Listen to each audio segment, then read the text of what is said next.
and welcome to the ADHD Friendly Podcast. I'm Patty Blinderman, and this is episode 53, 1 year anniversary of the podcast. I'm so excited to be here a year later, 52 episodes already launched, and this is episode 53, the first episode of the second year of my podcast. So welcome. Thank you for being here.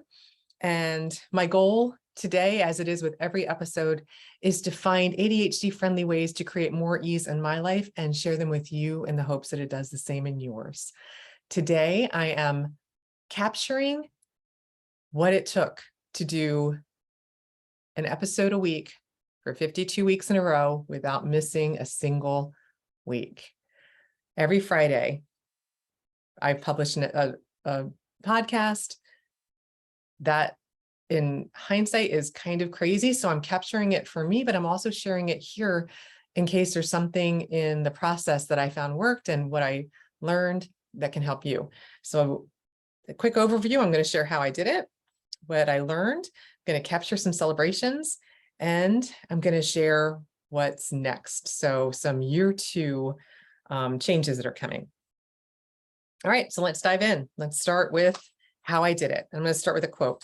This is from James Clear, who wrote Atomic Habits, fabulous book, great resource, has an amazing newsletter he sends out. It's one of the very, very, very, very few newsletters I read every stinking time it comes out because it always has something valuable in it. And it's one of the things I strive to do with my own newsletter is to make it relevant and valuable and something that pulls you into reading it instead of feeling like an expectation, like, oh, there's that thing again from her. So I really aspire to create more content that's worthy of your attention all the time. So to his quote, he says, longevity is its own form of greatness.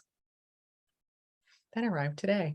Well, actually it didn't arrive today, but I read it today from his latest newsletter because I don't get rid of them. I leave them in my inbox until I have a chance to sit down and really read it because I always know I'm going to get something in there. So I've got to be in a position where I can read it and capture it. And that was it. Longevity is its own form of greatness. And I couldn't agree more. That's how it feels. It feels great to be here a year after I started celebrating that I did a year. And I'm going to just now go into how I did it, literally. So I started super small. I call it stupid small. So small that it felt like it wasn't going to be hard to reach my target.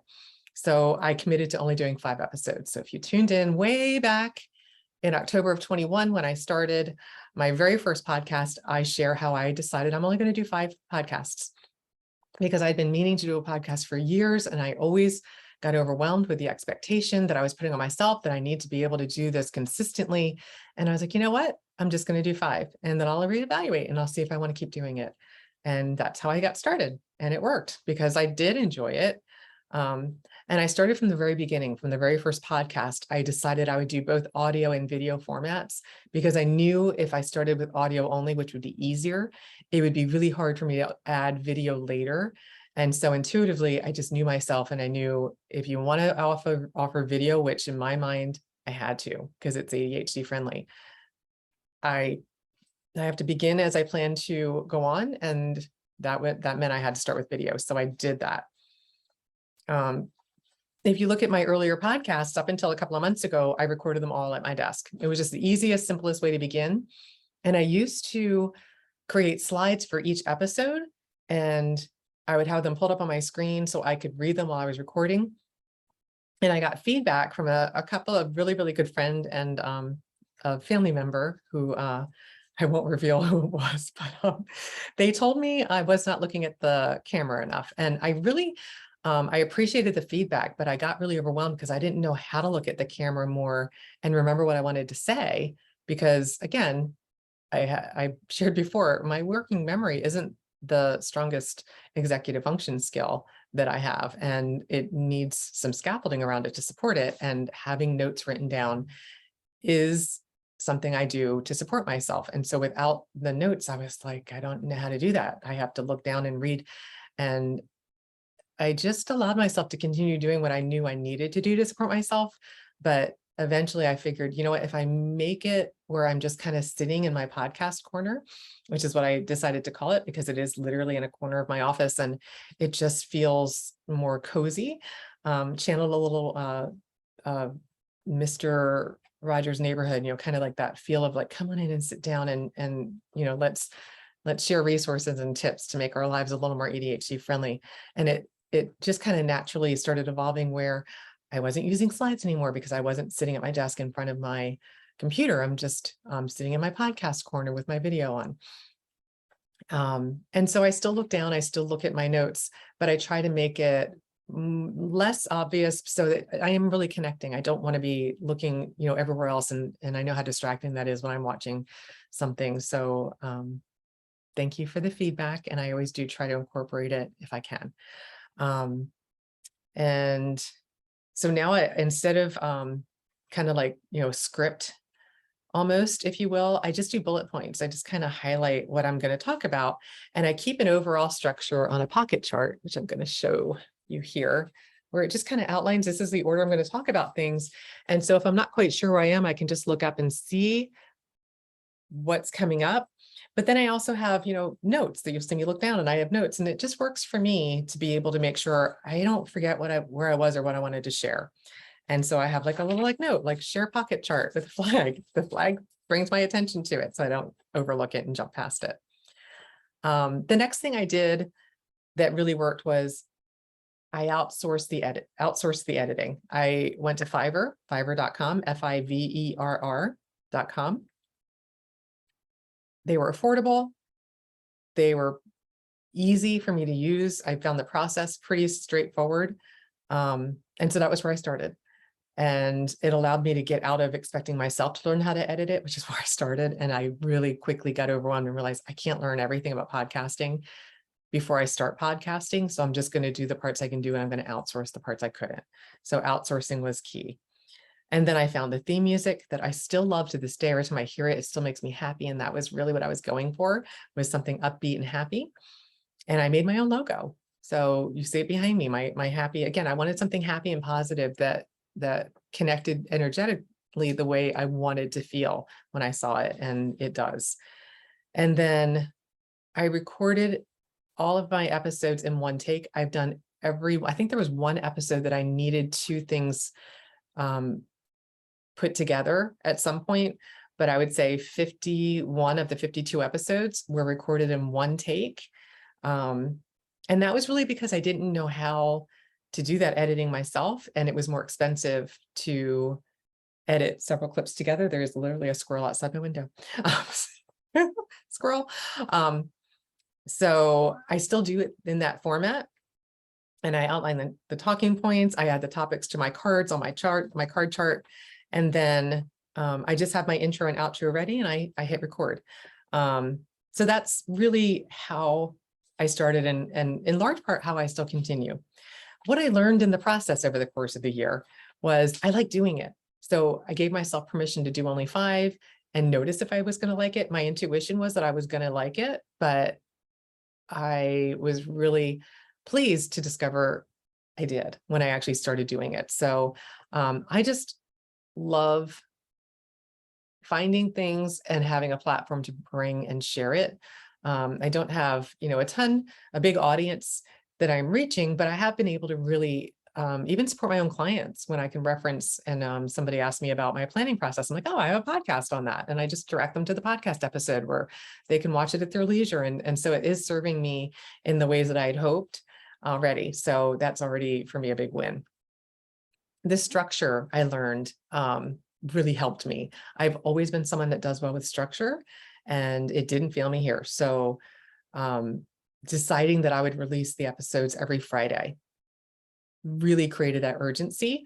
And because I committed to doing that for the first 5 episodes, it automatically created a process for me that allowed me to do that so that I could get it out every Friday. And because I was outsourcing my editing, I realized I needed to, at least have it done 5 days before then. So by Monday, I had to be able to send the episode to my podcast editor to have it back by Wednesday or Thursday at the latest so I could get the schedule to go out on Friday morning. And so that structure really worked, and it's what I've leaned into. This is an example of black and white thinking gone right, where I knew if I skipped 1 week or if I fell behind, that would be a really slippery slope for me. And it would be much easier for me to find excuses to, well, you know, I've already missed an episode, so nobody's going to notice, or nobody's really watching, so I don't need to do that. And I use the consistency and not wanting to break the streak that I had going to pull me into continuing to hold that structure. And that really worked. I also learned that using a spreadsheet to plan my topics was another place Spreadsheets works for me. It really helped me stretch my time horizon, especially when I started planning for holiday episodes, because I needed to like literally see, oh, wait a minute, that's like the week of Thanksgiving. I don't want that to come out. That topic, I'm going to make it this topic because then it'll be relevant if it comes out the day after Thanksgiving. So seeing that really helped, and I couldn't see it unless I was literally able to capture the different topics and see what was coming up, and my spreadsheet helped me to do that. And the topics, so you can see, like, I turn my topic screen. This is just my spreadsheet with all of the topics. And then I have future topics. So future topics are, if they're already recorded, they're in orange. And if it's coming up, it's in yellow. And so I have them planned through episode 64, which is not coming out until January 1st of 2023.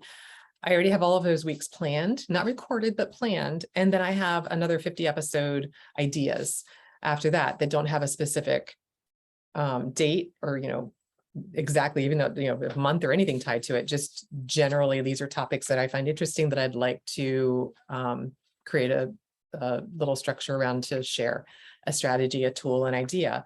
And when I first started, I thought, oh, I don't know if I will run out of ideas to do something every single week. If anything, I'm trying to figure out, do I need to do a supplement, another podcast? Because there's so many things that I want to share that I think would be really helpful, but limiting myself to one a week, it isn't even like enough for my very active brain. So spreadsheets help me to capture all of those ideas and hold on to them so that I'm not trying to figure out what might I record, or what was that idea I had. I just keep putting them in there. And the other great thing is I have done enough episodes now that I'll sometimes forget, did I already do that topic? Didn't I already talk about that? So I can search my topic list and see if it is something I just thought about, but it's still planned later on if I already did podcasts. I can't believe I'm saying that out loud, but I do forget sometimes if I've done that topic already, because sometimes I talk about them so much with clients and in my group sessions that I forget if I actually recorded it for a podcast episode. So having that spreadsheet is really helpful. And then I also, because the spreadsheet, it's just a list, right? So it's a list of my topics and the dates and the order that I'm thinking.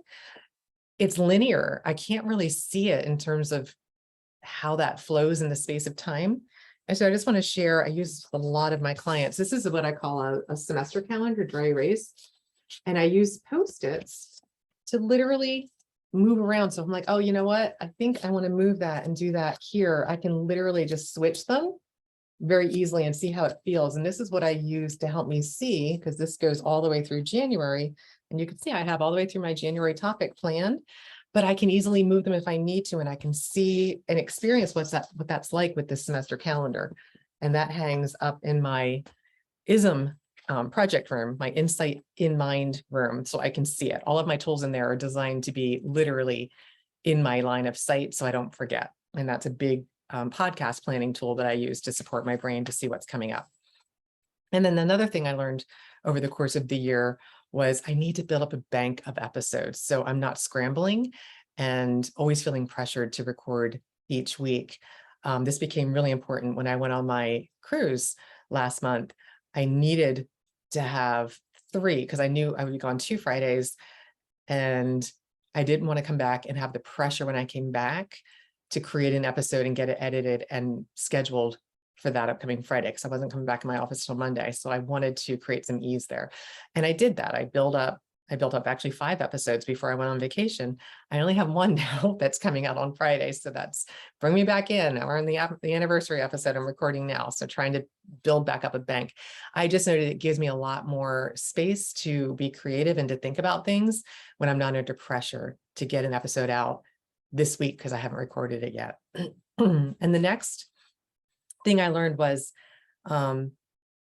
if I could edit the podcast in-house within my Positive Focus support team, Positive Focus is my business, it would allow me to be more flexible, and it would even be more budget friendly because I pay for the software, and then I have my my support team help me, and that's what I'm doing. So now I don't need as much lead time to send it out for editing.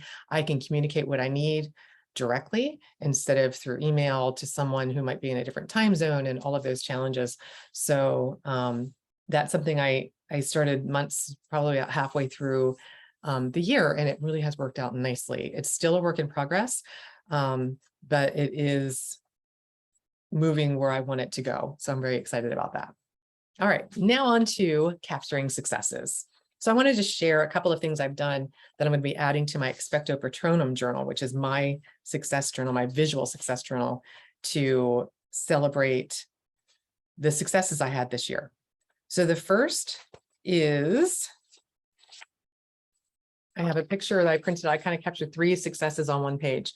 So I have a picture of me in my podcast corner that I created. And even my podcast corner, it's still a work in progress. I don't love this chair. I keep meaning to get a slipcover for it, but I just haven't had time to sit down and actually look and find a slipcover that would go over this chair. I just don't love the pattern on it. I captured my logo, which makes me very happy. And I captured number of subscribers that I'm up to. So that leads me to my newest tool. So the last time I recorded a podcast, I had 59 subscribers. I got this sparkly tool to capture and to keep up with where I am with subscribers. I'm just now realizing, because it's the first time I used it, I'm going to have to keep it angled because it's really glaring with the lights that I have. And so I am now happy to say that I am up to,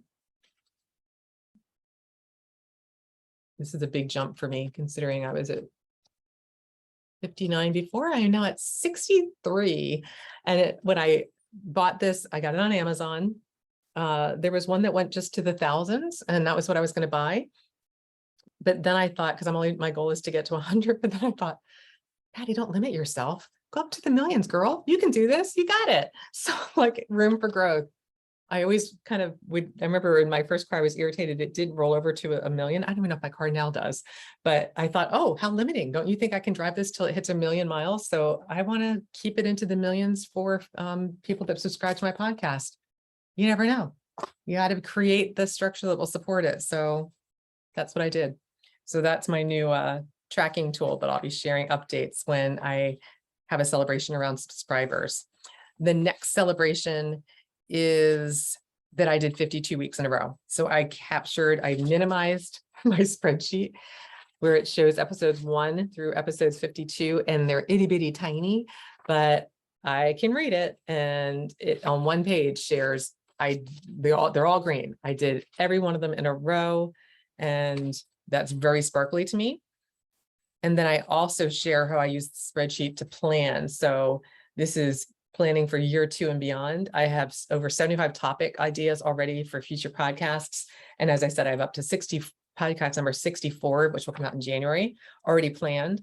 And then I have more than 50 topics after that. So that's a celebration that is allowing me to keep looking for things that would be good topics and adding them to my list, because I know I'm not going to forget. And it just keeps the interest going, because there's no end. It's what I love about my job so much. There's never a place where I'm like, oh my gosh, no more place, except when it comes to ADHD Awareness Month.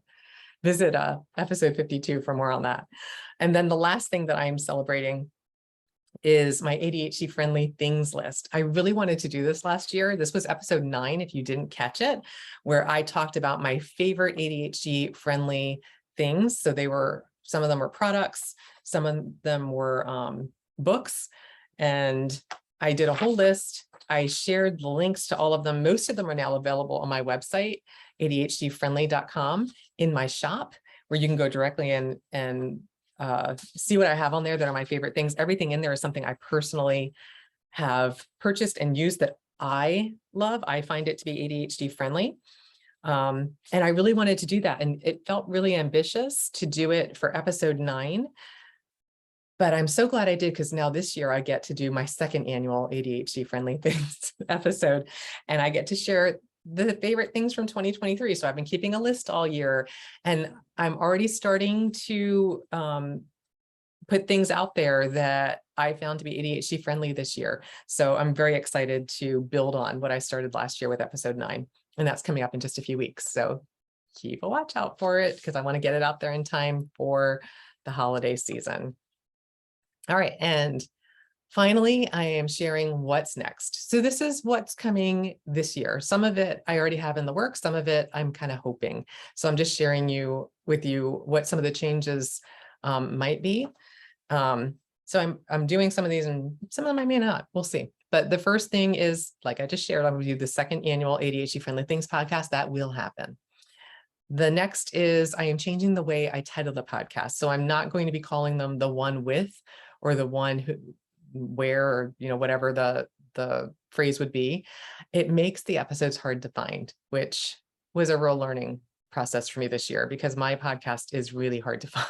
So trying to change that so it's more ADHD friendly, in the sense that people can find it when they're looking for it, because I know right now that's not the case. So those are two things that are absolutely happening. The next is better editing, and improved graphics. By that, I mean, just being able to share with you things. If I don't have it live, to be able to put it into the video. If you're watching on my YouTube channel, ADHD Friendly Podcast, it'll be included in the video. So it's clear, and you don't have to work to see it or figure out what I'm talking about. And then I might even be able to record in segments, or record and just have things edited out. So like if I cough, or sometimes I swear because I'll drop things, and I'm like, because I told you I record all at once. So if I have to start all over, I'm just like, oh, it's so frustrating. But my my podcast editor is working on learning how to do those slightly more advanced edits, so that I can just record and we can edit out and post. So that's going to come this year. I'm confident it will. And then I'm also playing with the structure of the episodes. I love structure. I love when I listen to a podcast, if I know where they are and what comes next. I have really struggled to figure out what the process for me is going to be like. That's part of why I've just allowed myself to be really okay with having a low number of subscribers, because it's just given me the freedom to be very comfortable to experiment and try things, and just to put content out that I hope is helpful and valuable, but not getting too in my head about, oh, it could be so much better, and just allowing myself to learn everything I can. But this year I really do want to intentionally put more structure in place. So you're going to see that a little bit today, where I overview the episode a little bit more intentionally at the beginning. I'm going to then start with celebrations going forward. I really want to, just like I do on my coaching practices and my groups, always start with something to celebrate. It's just a positive priority. And I want to model that too. And then I'll have either an ADHD friendly tip or tool, and my topic. I'm not sure. Those I have kind of flipped. Like I might do the topic first and then a tool that goes with it. Or if I don't have a tool, I might start with the tool first, but those two things. And then if I have an update for what I'm tracking that year, my 22 and 2022 lists, next year will be 23 and 2023. I'll share that, as well as if there's an update for the old flip chart for subscribers, I'll share that. And then I'll wrap up highlighting what I shared and what's coming up in the next episode. That's going to require some discipline, because that means when I record it, I really am not going to be able to change episodes around. And that's something I've done a lot over the past year, is decided, oh, I didn't get a chance to record this one. It makes sense to have this one earlier, and I just move them around. Well, if I tell you what's coming, that's going to create urgency for me to make sure that's the next episode. So I'll be doing that more. And then again, for every 10th episode, which I just started in episode 50, it's going to have a focus on personal owner's manual. So either something specific in how to connect you to starting your personal owner's manual, it might have a Palm tool in it, or an example of what you might do with your Palm to help make it a more powerful tool to support your brain. And then maybe, so this is a might, in the course of the next year, I might try an interview or two, just to be able to get a little bit more ADHD friendly tips and perspectives from people. I might interview an author or somebody that's an expert on ADHD, or somebody that has ADHD that's an expert in something else. There's a lot of sparkly directions I can go with this. It's something I've been thinking about. I've almost done it a couple of times with a couple of different people in my family that I wanted to interview for a couple of different topics, and it just it hasn't worked out yet.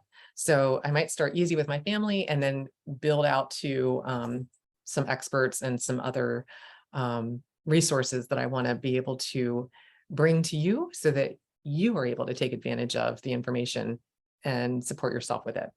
So that's it for this wrap up around the 1-year anniversary of the ADHD Friendly Podcast. I have 63 subscribers today as I'm recording this, and that's more than the number of episodes I've recorded. So that's a win all the way across the board in my book. Thank you to each and every subscriber. I so appreciate you tuning in, checking it out, and subscribing. If you haven't yet, I invite you to subscribe if you are so inclined, and maybe to share this episode with somebody if you think it might be helpful for somebody else. That's it for this time. I'll see you next week. Tally ho.